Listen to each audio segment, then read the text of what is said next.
everybody. My name is Kennedy Richardson, and today we have with us on this Zoom call a very important woman of the state of Indiana. Her name is Secretary Blair Milo.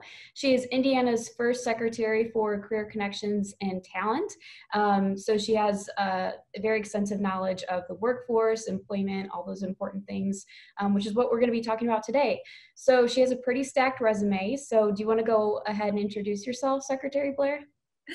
Well, Kennedy, thanks so much for having me. I am a huge fan of everybody at Cressy and really appreciate all of the collaboration that we've gotten to have over the years, and look forward to being able to continue that.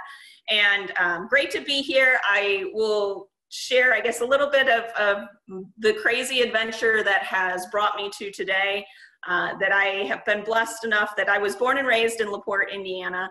And had a chance to go to Purdue and study under a Navy ROTC scholarship. And so I spent the first part of my professional life as an officer in the Navy, did some time aboard a destroyer, on an oil platform, and then at the Pentagon. And then around that time frame, life had different plans for me than I anticipated, and I had the great opportunity to be able to come back home after I finished up my active duty service in DC, to be able to come back and run for mayor of LaPorte. And that's a crazy story for another day, but was so blessed to be able to serve with an amazing team for 5.5 years in the city.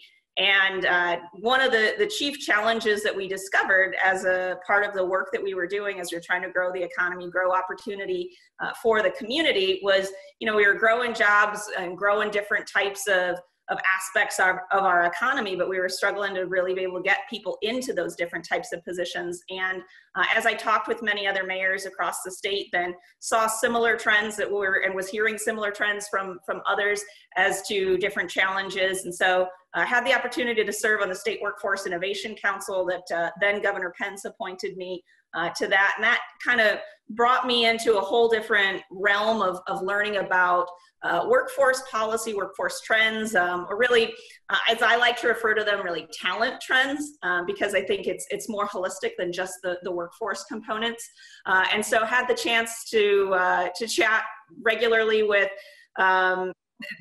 Governor Holcomb in different kinds of contexts, and then was asked to be able to join his team in the summer of 17 and serve as the Secretary of Career Connections and Talent, which is a role that really collaborates with every agency across state government in many different capacities as we think about how we're attracting talent, how we're developing that talent, and connecting talent to the different kinds of opportunities. So needless to say, you are a busy woman. So I want to thank you for taking time out of your busy schedule to do this. So with all the changes in working from home and the different grants people are receiving, what do you think are the jobs of the future, and how do you picture those impacting commercial real estate?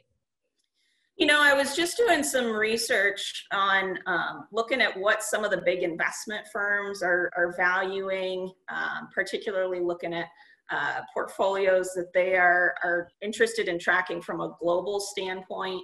And I see, from what I've been reading and certainly what I hear from employers across the state, a growing interest around things like artificial intelligence, looking at digitalization, looking at 5G infrastructure, and a lot of the things that I would imagine this group is going to be familiar with the term Industry 4.0, and I actually hear things talked about 5.0 and different concepts, all of which really underscores the need for growth in skill sets around problem solving, around critical thinking, teamwork, understanding some key technology tools and processes. Software development would be another growing industry area.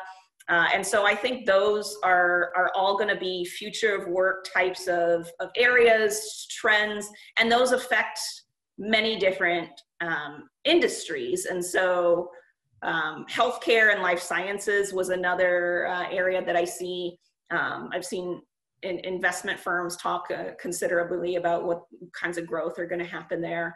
And so I think, and again, these are going to require some different kinds of skill sets than what we have previously developed, because it's new technology that's emerging with a lot of these different areas, which just really underscores the criticality for employers and our talent development system to be closer connected so that we're able to develop those skills in a timely fashion to be able to ensure that employers are accessing the talent pool that they need as those demands are coming online. Thanks again, Secretary Blair. Well, thanks so much for having me. As you might tell, I'm passionate about this, so it's fun being able to chat about it. And thanks so much for having me today.